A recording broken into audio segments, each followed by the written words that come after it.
Ababaka ba Parliament bakungubagidde abadde Minisita Omubeezi ow'ensonga z'abavubuka n'abaana Honorable Sarah Mateke Nyirabashite ng'ono afudde kibwatukira enkyaleero bw'abadde atuusibwa mu ddwaliro e Mengo okufuna obujjanjabi. Bano bakeeredde mu nnyiko oluvannyuma lw'okuwulira amawulire g'okufa kwa munnaabwe ng'ono yabadde omubaka omukyala akiikirira abantu b'e disitulikiti ey'Ekisoro nga bano be tusanze mu kiyongobero ku Parliament balaze ennyike olw'engeri munnaabwe gy'afuddemu mu ngeri y'ekibwatukira.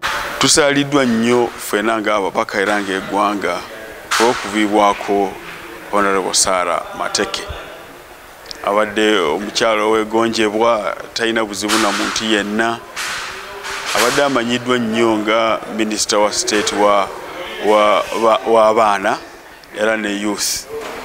Bano batenderezza omugenzi Mateke nga bagamba nti abadde mukyala wa ggonjebwa ate ng'abadde awuliriza buli omu nga teyeesigamye na ku ndowooza za byabufuzi. Naku kyanaku nnyo kubanga mukyala Mateke nze okuva bwe natuuka wano mu Parliament wano y'omu ku abo abantu be nasooka kumanya n'okwogerako naye kubanga abadde mukazi ali very simple nabw'omutuukirira ayogera naawe era okusooka yali Ministry of Gender ante nze ndi ku kakiiko ako aka gender so abadde ajja nnyo wano ku Parliament ntusinkana naye eyo mu kakiiko kaafe aka gender ntwogera nawe person to person.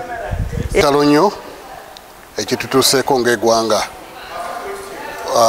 tukedde ku makya ntufuna okufa kwa munnaffe minisita era mukwano gwaffe Sarah Mateke.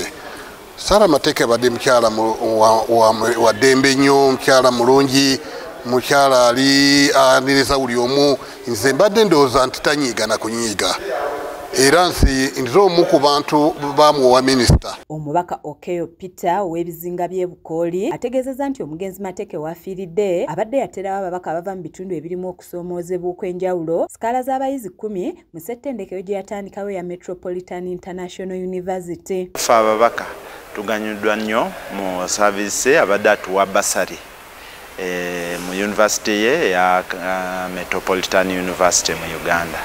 Kale tufiiriddwa nnyo mubaka munaffe minisita n'abantu b'Ekisoro mbasaasira nnyo ne famire ya Mateke. Omugenzi Nyirabashite awezezza omuwendo gw'ababaka ba Parliament 5 abaakafa mu kisanja kino nga bano kwe kuli Sipiika Jacob Oulanyah, Patrick Okabe yali omubaka w'e Serere, Charles Okele Ngola yali owa Oyam North wamu ne Cecilia Atimu Ogwale yali omubaka omukyalo wa district ey'Eddokolo. Omugenzi Mateke ajjukirwa nnyo olw'okulwanirira ensonga z'abavubuka n'abaana mu kiseera eky'emyaka egisoba mu 2 n'ekitundu gye yamalanga Minisita Omubeezi ow'ensonga z'abavubuka n'abaana nga mu kiseera w'afiiridde nga ye Minisita Omubeezi ow'ebyokwerinda wamu n'ensonga z'abaazirwanako. Nze Annette Namatovu ku lwa KSTV Agaleero.